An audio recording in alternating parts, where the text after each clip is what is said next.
काफ़ी दिनों से दोस्तों यहाँ पे जो राशन कार्ड के लिए ऑनलाइन किया जाता है वो बंद था। ठीक है, बहुत सारी उसमें प्रॉब्लम आ रही थी। कभी किसी का सबमिट नहीं हो रहा है तो सर्वर एरर है, तो सुबह में सबमिट होगा तो शाम में सबमिट होगा, इस तरह का काफ़ी यहाँ पे प्रॉब्लम चल रहा था।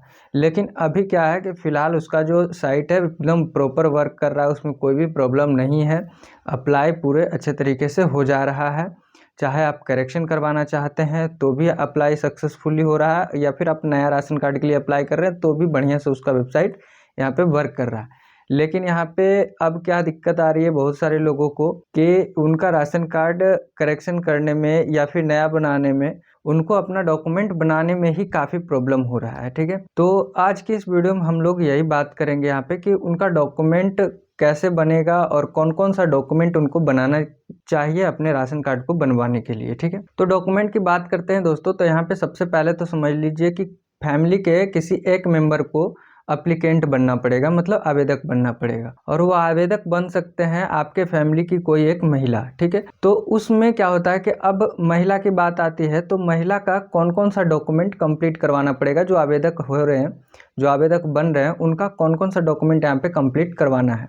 तो डॉक्यूमेंट में दोस्तों सिंपल सी बात है कि जो भी आवेदक बन रहे हैं उनका आप निवास प्रमाण पत्र जरूर बनवाएं। ठीक है, निवास प्रमाण पत्र बनवाने के बाद आय प्रमाण पत्र बनवाना है। अब आय प्रमाण पत्र बनवाने में क्या करते हैं लोग कि 1,20,000 से ऊपर का आय बनवा लेते हैं, आय प्रमाण पत्र बनवा लेते हैं। तो यहाँ पे राशन कार्ड के लिए 1,20,000 से ऊपर का आय प्रमाण पत्र अलाउड नहीं है।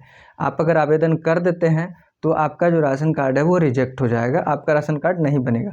तो आप कोशिश करें कि 1,20,000 से कम का जो आय प्रमाण पत्र है वो बनवाएं। ठीक है, यहाँ पे बात क्लियर हो गई निवास प्रमाण पत्र और आय प्रमाण पत्र आपको बनवाने के लिए।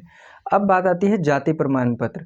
तो यहाँ पे जो जनरल कैटेगरी से आते हैं जो लोग, उनको जाति प्रमाण पत्र नहीं बनवाना है, उनको जाति प्रमाण पत्र का कोई टेंशन नहीं है।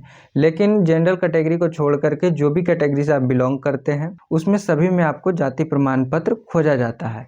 अब बात आती है कि अगर लेडीज़ हैं और वो अप्लाई किए, ठीक है, जाति प्रमाण पत्र अपने ब्लॉक से जहाँ अभी है वो प्रेजेंट में, तो क्या होता है कि वो रिजेक्ट हो जाता है। तब उस केस में आपको समझ में आता है कि नहीं ये रिजेक्ट क्यों हो रहा है, बार बार आप कर रहे हैं, अप्लाई कर रहे हैं ब्लॉक से, वो रिजेक्ट होते जाता है। तो मैं आपको यहाँ पे एक चीज़ बता देता हूँ कि उनका जो जाति प्रमाण पत्र है उनके मायके से बनवाएं। ठीक है, उनके मायके के ब्लॉक से बनवाएं, जहाँ उनका मायके है वहाँ से अप्लाई करवाएं। और जब उस ब्लॉक से आप जाति प्रमाण पत्र बनवाएंगे तो 100% एक रिजेक्ट नहीं होगा और बन जाएगा। और जो भी जाति प्रमाण पत्र बनने में डॉक्यूमेंट लगता है वो आपको देना पड़ेगा। आप नज़दीकी साइबर कैफ़े वाले से बात कर सकते हैं। अब उसके बाद आपको क्या करना है, अगर ये तीनों डॉक्यूमेंट अब आपका रेडी हो गया है, आय प्रमाण पत्र, निवास प्रमाण पत्र और जाति प्रमाण पत्र अगर रेडी हो गया है, तो आपको अगर नया राशन कार्ड बनवाना है, ठीक है, अगर नया राशन कार्ड आपको बनवाना है तो जितने लोगों का नाम वहाँ पे आप डालना चाहते हैं, राशन कार्ड में जोड़ना चाहते हैं, सभी लोगों का वहाँ पे क्या होगा, आधार कार्ड आपको चाहिए।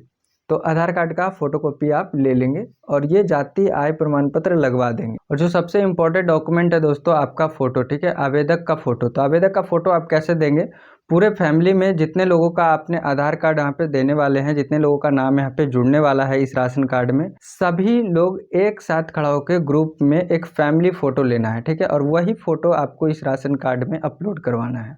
तो आप इस चीज़ का ध्यान रखेंगे कि आपके पास एक passport size photo, family photo होना चाहिए।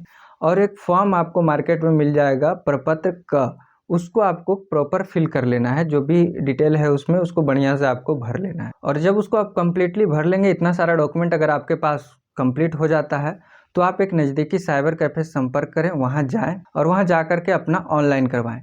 लेकिन दोस्तों फिर से आपके मन में वहाँ पे कन्फ्यूज़न आ रहा होगा कि क्या मोबाइल नंबर आधार से लिंक होना चाहिए इसके लिए या नहीं लिंक होना चाहिए, ये सबसे बड़ा मैटर करता है। तो एक चीज़ हम यहाँ पे आपको क्लियर कर देते हैं कि जिस नंबर पे आपका OTP आएगा वह नंबर आधार में लिंक होना कोई भी ज़रूरी नहीं है अभी राशन कार्ड के लिए। ठीक है, कोई भी आप एक नंबर, एक्टिव नंबर दे सकते हैं और उस पर अपना OTP लेकर के इसको आप फाइनल सबमिट कर सकते हैं, ऑनलाइन करवा सकते हैं। तो अगर दोस्तों इसके बाद भी अगर आपके मन में कोई डाउट है तो आप मुझे कमेंट सेक्शन में ज़रूर कमेंट करें, मैं उसके रिगार्डिंग आपको हेल्प ज़रूर करूँगा। तो मिलते हैं इसी तरह के अगले वीडियो में। धन्यवाद।